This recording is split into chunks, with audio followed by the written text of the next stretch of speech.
జాగ్రత్త అనే విషయాలను మనం ధ్యానం చేస్తూ వస్తున్నాం.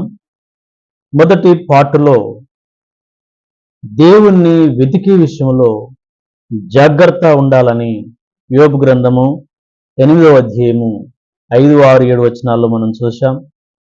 పార్ట్ 2లో అదిగో దేవుడు చేసిన కార్యాల పట్ల కృతజ్ఞత కలిగి ఆయనను మహిమపరిచే విషయంలో జాగ్రత్తగా ఉండాలని యోబు గ్రంథము 36:24లో మనం చూసాం.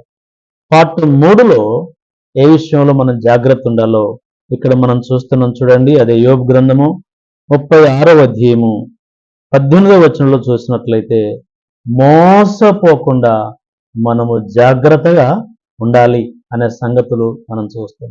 ఏ విషయంలో కూడా మనం మోసపోకుండా చాలా జాగ్రత్తగా ఉండాలని దేవుని యొక్క వాక్యాన్ని మనం చూస్తున్నాం. గలతీయులకు రాసిన పత్రిక అపోస్తలుడైన పౌలు గారు గలతీయులకు రాసిన పత్రిక 6వ అధ్యాయము 7వ వచనంలో కూడా మనం చూస్తాం. మోసపోకుడి, దేవుడు వెక్కిరింపబడడు, మనుష్యుడు ఏది విత్తునో ఆ పంటనే కోయును. కనుక మనం మోసపోకుండా జాగ్రత్తగా ఉండాలి.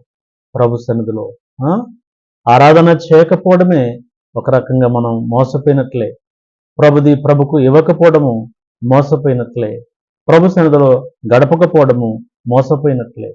కనుక వ్యక్తిగతంగా మనం మోసపోకుండా, అపవాది చెరల ఊరిలో పడిపోకుండా జాగ్రత్తగా ఉందాం. ప్రభును వెంబడిద్దాం. ప్రభు ఇచ్చే దీవెనలు, ఆశీర్వాదాలు పొందుకుందాం.